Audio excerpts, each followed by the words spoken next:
Do you like sequels? Sometimes they can get a bad rap, but I can't deny that The Terminator 2, The Dark Knight, and The Godfather 2 are all awesome. A different kind of sequel is in the works now though, the second space race. The original space race was the US versus Russia, which was the USSR back then, from the 1950s through the 60s.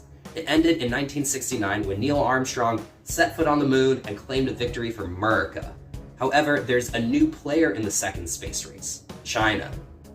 The OG space race mattered because it was a competition to show the world which country had the best science, technology, and economic system.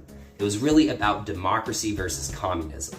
The second space race is still partially about demonstrating the best technology and political system, but this time it's more about the economic benefits of establishing a permanent presence in space and the ability to make the rules. The US government believes that a Chinese-led space order would restrict democratic values and the extent that other countries even have access to space.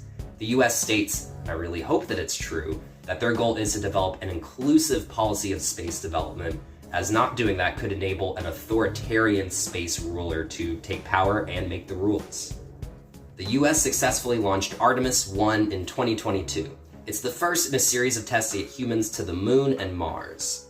Then in April, NASA and Canada's space agency announced the astronauts who will go to the moon on Artemis 2, and there's Artemis 3 planned to launch in 2025. So the US is looking to get a presence back on the moon in 2025, while China's reported goal is to achieve military and economic dominance of space as soon as 2030. So far, they're doing pretty well.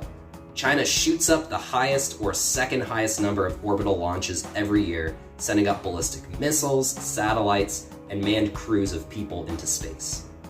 China's space agency has also announced plans for the industrial development of the moon.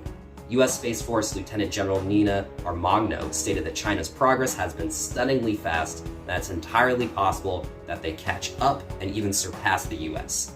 Yikes. China's President Xi Jinping is placing a lot of importance on the space race, calling space power critical new infrastructure for China's national rejuvenation. The US has several allies, but both China and Russia have rejected the US's proposals for international cooperation for the civil exploration of the moon, Mars, and other things floating around in space. This time, the winner of the space race isn't about who gets to the moon first. It's really about which side gets to make the rules for operating in space and who shows the better ability to economically develop space, which starts with the moon. The US is largely considered to be ahead currently on both accounts, establishing the Artemis Accords, which are rules for operating in space that a lot of countries have agreed to, and they deal with cooperation and non-interference.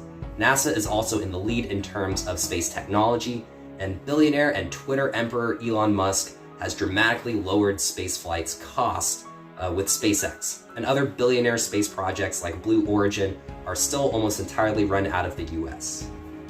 So it's undeniable that space has become a really important part of today's world and economy, from using satellites for intelligence gathering to all the ways we communicate with each other. Having a presence in space is a crazy big advantage. The night sky is probably going to keep getting busier in the years to come. And I'll be chanting USA from down on the ground and paying pretty close attention to this race. So please subscribe and let me know if there's another space-related topic you'd like me to talk about. Thanks.